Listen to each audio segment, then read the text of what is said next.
Hey there, I hope you're having a great day. I wanted to take just a few minutes and share some things that I learned last night on my first coaching call with Jerry Roisentool. Jerry is a coach who works just with Arbonne Consultants, and he is incredible. And I got some really valuable information that I wanted to share with you all. Today, I wanted to give you a little bit of info about setting goals and not getting discouraged. I know I have been guilty of setting big goals in the past and going for that same goal month after month after month and not reaching it. And that's when my mind starts playing games with me and saying things to me like, you know, you can't meet that goal. You haven't met it the last 3 months. What makes you think you're going to reach it this month? So what Jerry encourages us to do to begin with is to reset some of our goals and to maybe set them a little more realistically. What I want to do is give you an example. I know several of you are working to get to district manager, and maybe you've been working toward this goal for a while. And just hypothetically, let's say that you were shooting for that $2,500 mark month after month after month, and it's just you don't have a team, and you are just not hitting it. And every month that you don't hit it, you get more discouraged. So what Jerry encourages us to do is just lower the bar in the beginning so that we actually begin to hit our goals. And that just kind of tricks our mind into thinking, okay, I can do this. I can hit these goals. And once your mind is retrained to believe that you can hit your goals, you can begin to raise the bar. So let's say that you've been shooting for 2,500 each month. I would encourage you this month to shoot for 1,500. So you're going just a little lower. And I chose 1,500 because it kind of falls right in line with Arbonne's Strong Start program. But your goal would be 1,500 for the month. And what Jerry encourages us to do is to break that goal down into 4 weekly increments and to work toward your goal every week. What most of us do, I know what I do, is we work our month the most that last week, even the last few days. As a team, most of our volume comes in the last 3 or 4 days of the month. But he says we need to retrain ourselves on that. We need to be working toward our monthly goal every week of the month. So if you, for example, were going for 1,500 this month, you would be working toward doing 375 per week. So each week you would look at your calendar, you would look at the activity on your calendar, and you would work toward hitting that 375 goal. That's very doable. That could look like you selling one anti-aging set. That could look like you selling just a couple of people some orders. That could look like you doing one party that's 375. My average party is really around 500, so you'd have that done with one party. If you're looking at your calendar and you're saying, hey, you know, that would be great, but I don't have anything on my calendar right now, you know, that's okay. I have been doing a lot with our sample baskets. And the wonderful thing about the sample baskets is even if you have nothing on your calendar today, you can contact people today and ask them. You know, I usually say something like this: hey, I know you're super busy, you don't have time to have a party, but I would love to get you a basket of Arbonne products to try just for a few days to get your feedback. You know, would you be open to that? And you could reach out to a couple of people today, get those baskets in their hands today or tomorrow, and follow up in just a few days. So don't let not having anything on your calendar stop you. I know in the past I've kind of got stuck on just doing group presentations, which I still do those quite frequently. But as Kathy Lutz says, the main thing is to tell the Arbonne story to at least 30 new people every month.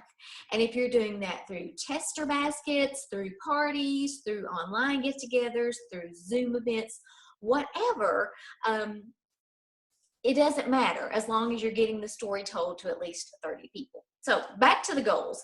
We're going for 1,500 this month. We're going for 375 each week. Okay, we've all been there. Let's say that you don't hit your goal one week. And we're on September 8th now. So we're kind of end of the month. So it might be a little hard to hit that goal this week since you're just hearing about it. But let's say, for example, week 1, which would be this week, you don't do anything. Your volume is 0. Well, what I would have done in the past is I would just add that 375 on to next week. So that would mean me doing over 700 myself next week, which would be a little daunting. So Jerry instead suggests that if you miss your goal one week, just take what you're short and divide that by 3. You have 3 weeks remaining, and add, each increment onto each week. So for example, I like to see things, so I actually drew this out, and I'm going to hold it up here and see if you can actually see it. There we go. I'm not good with this camera. I'm trying to look at myself and hold this so that you can see. Okay, I'm going to scoot it over this way. All right, we've got our goal of 1,500 at the top. Week 1, our goal was to do 375. We didn't hit that. So how would we make that up? Week 2, if you look down here where I've scribbled at the bottom, week 2, you would take your week 1 that you're short and divide that into the next 3 weeks. So we would add 125 to 375. And so next week I would be going for 500. The following week, 500, and the following week, 500. So you have your goal that you start with here at the top each month. Then you break that down into weekly increments. So if we were to hit it, we would be doing 375 a week. And if you fall short, just take whatever you fall short. And in this example, I'm saying we didn't do anything this week, so we fell short 375. I just divided the 375 by 3 and added each of those 3 parts onto the remaining weeks. So that would mean I would do 500 each week. So I hope that makes sense to you. It's valuable for you. I think if we can adopt this mentality of really working on our month from the beginning and focusing it on it that way, we will like our businesses a lot more because we won't be so stressed at the end. And you know what? If we still do that big push at the end, then that's just an added bonus. I want to give you an example of someone Jerry talked about in our coaching last night that he began to work with about 3 years ago, and she was an area manager, and she had been going for region for actually a couple of years. And for those of you who don't understand our compensation plan yet, to get into qualification for regional vice president, you and your team have to do at least $40,000 in sales in 1 month to go into qualification. So this consultant had been making her goal $40,000 every month, every month. Every month. She'd been working for $40,000, and she kept falling short. And her mind began to tell her, you can't do this. You shoot for that goal every month. It's not happening. So Jerry said, what is your goal for the next month? And she said, well, $40,000. I want to go into qualification for region. And Jerry said, well, you know what? You need to lower the bar a little bit. You need to begin getting close or hitting a goal to retrain your mind. So he suggested that she make her goal for that month, which it was the month of November, $30,000, which was $10,000 less than what she had been shooting for. Prior to this, she had been doing about $20,000. She and her team had been doing about $20,000 in volume a month. So she was shooting for $30,000 in the month of November. In November, she and her team ended up doing $28,000, which she didn't hit the $30,000, but you know what? She was close. And she felt better because she was at least close. It was a lot closer than trying to hit $40,000.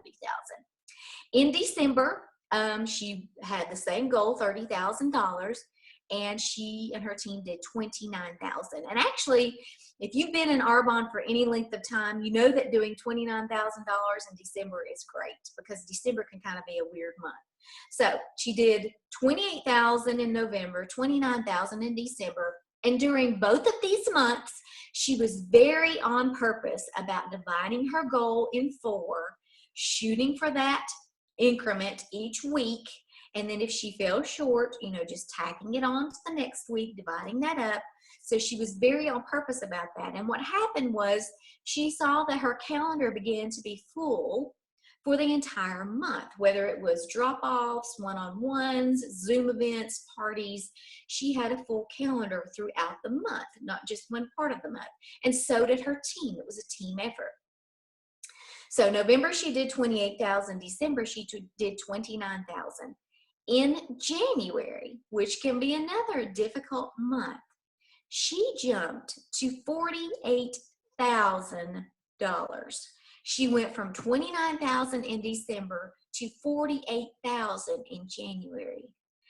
That was a huge jump. She was well past regional qualification. And she ended up doing 54,000 in February and completing region. So she became a region the next month. But I tell you that because it just kind of shows you the power of lowering your goal a little bit, the power of consistency, the power that your mind has when it sees that you can actually hit or almost hit a goal, and the power of breaking it down into weekly increments and working and being focused and being on purpose about the consistency of that week after week after week. So I hope this was helpful. I'll be sharing things with you as I learn them. If any of you have questions or concerns, I am here to serve you. Please don't hesitate to contact me. And if you watch this video and you think, I want to do this, and you'd like to share, if you want to be brave and share your goal with us, go for it. Just comment below and share with us what you are going to go for this month. I love each and every one of you, and I hope you have a wonderful rest of the day.